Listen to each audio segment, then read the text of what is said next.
There's a big gap in between those two That's times. right, and you lose months and months in the communication process because if the architect is not tied in with the construction management end of the project, You lose a season. yeah, you lose time, and a call to the architect's office could take 2 or 3 days to get back, and then the contractor's gone, and it's a snowball that the next contractor in line falls away, and the next one. So it's like a domino theory. Once the process starts, if you don't have it down, what they call a critical path, okay, which will allow you to keep the contractors in line, starting and finishing, which American Design and Build has become proficient at over the last 20 years. You want to really make sure that the architect is in place for you. If you don't use a design build concept, you can go with the architect as construction manager, and again, he will then interface directly with the contractor and work as a surety to control the funds and control the process. I think it sounds amazing it's available today. So, well, and again, it's amazing what you can do with the computers today.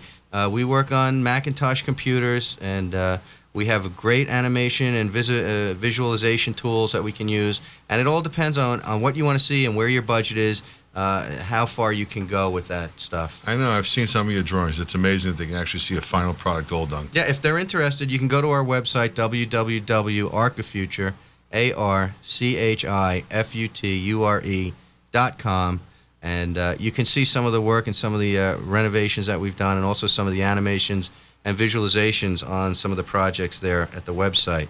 And we're under construction, so we have some things that are being changed in the next week or two. If you check us out again, you'll be seeing more things. American Design and Build is also changing up their website for their 20th anniversary. So within a week or two, we should have a bunch of projects up for you folks to take a look at. And I know you're shy out there, but again, 651-1110. We like to give this information out, but we'd like to hear from you out there. Let us know if you're out there. Put down the cup of coffee, get away from the window, give us a call. Someone's doing remodeling. Somebody's out there remodeling. We hear the hammers in the background here, so give us a call out there, okay?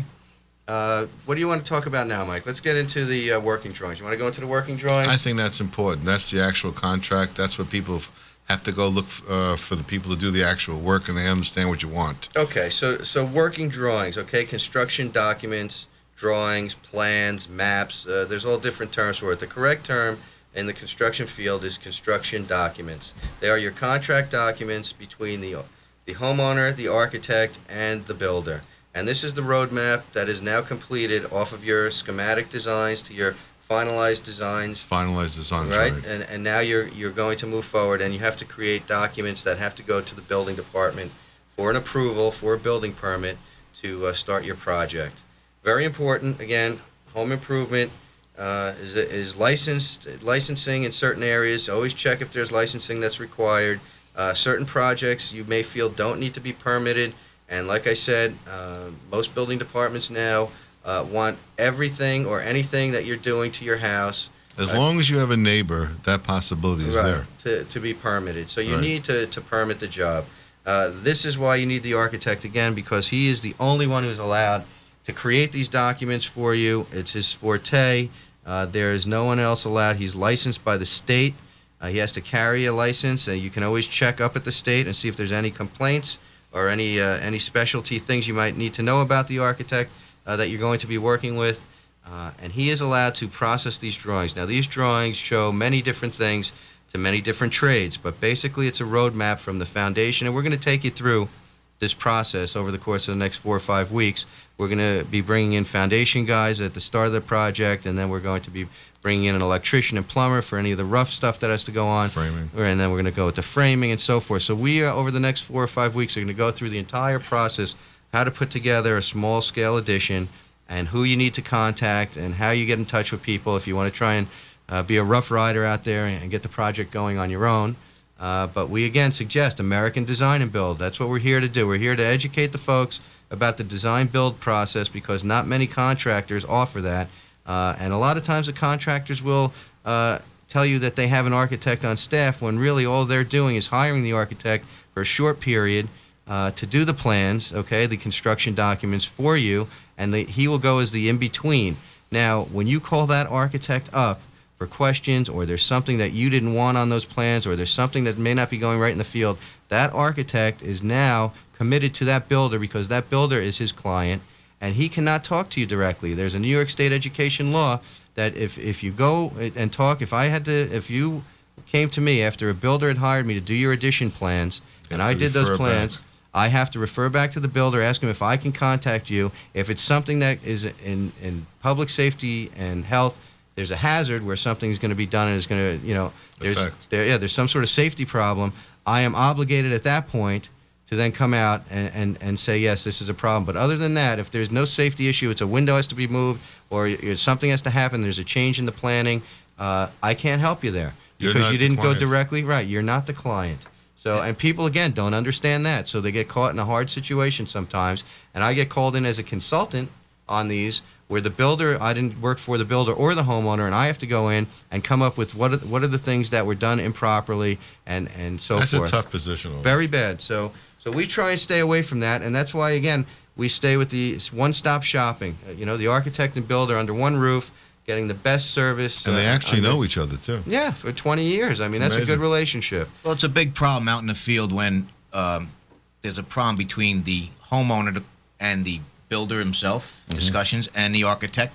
And when the communication stops, the project stops. Yeah, that's a and big and one. like you mentioned earlier, it could be days before an architect will get back to the guy on the job site hammering the nails, because this opening says this on the plans, but the homeowner wants it this.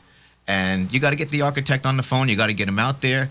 And, it could be 3-4 days before he calls the builder back. They might not have such a great working relationship. The homeowner and the contractor could, now that they've been on the job for a few months, not getting along so well. And again, these are things that can stop the job dead in its tracks, and people get sent, all of a sudden, there's nobody there the next day because they've been That's sent the somewhere truth. else to go work. That's the truth, Bill. That's the truth. So And- communication and keeping the job rolling is key, and to have an architect on board on the project, taking phone calls and keeping things moving, keeping things going smooth, then you have a chance to complete your project on time and on budget. Timely fashion, yep. Well, that's it. It's called the single point of contact, right? I mean, you want to have one person that you talk to about all the things, ins and outs of your project, and know that it's going to be funneled down or directed into the right areas, and those things will be then translated into action, which means time is going, things are moving, and This is a very big point. You have to understand. Architects and builders are two separate people. Working together on a particular group like American Design and Build, it's an amazing factor. It's not done that often. And to do it well is something special. That's right. And it's always nice. We have the technical skill. We have the team together. We have good experience here. But, I'm going to say, like we did the last week, is that you always have to plan for a crisis. Okay? Whenever you're doing these home improvement projects, there's always an opportunity that something's going to arise that's out of the ordinary. And the key here is that American Design and Build is equipped to take care of those problems. We know how to do that because we've been doing it for 20 years. So there's nothing that we probably have not seen. Unfortunately, the homeowner doesn't want to see it when we find these items, but when you're working in the renovation process or the home improvement business and trying to, keep everything to a budget, we always say 15% or so, keep it back for these unforeseen conditions, these crisis situations that you never know, what could arise. And most of the times, the things are visible that you can see, but a few times... I'll give you a good example. Go ahead, Mike. Let's hear. Go back to Lori's job right now. Okay. The one that we're just about finishing up with. There was a unforeseen situation called termites. Correct. See, and And now... that thing, you can't stop them. You have to correct the problem before you continue. And the When- building department will not allow you to Well, go. you have to correct the problem before we can continue. When did you find the termites? As soon as we opened up a wall. Okay. See, I like to fish. Right. That's And it. before I can fish, naturally I have to bait my hook. There you go, Earl. So what do? I open up the can of worms. That's it. So when we start opening up someone's home and tearing down some walls, you find a can of worms. And if you're not equipped to deal with it and move forward, and again, it goes back to the planning process, the budget process, Correct. and now the construction process, and having an architect on board that all of a sudden I could pick up the phone, I could say, Lee, you got to get out here. We got a problem. Lee will tell me whether he can be out there right away or It's not a not. problem, Earl. It's a delay, basically. well- It's a delay. Well, listen, let's hold on to the polls here for a minute and keep that can of worms handy. We're going to go on a break here. Give us a call at 651-1110. Before we go off here, we'd like to hear from you.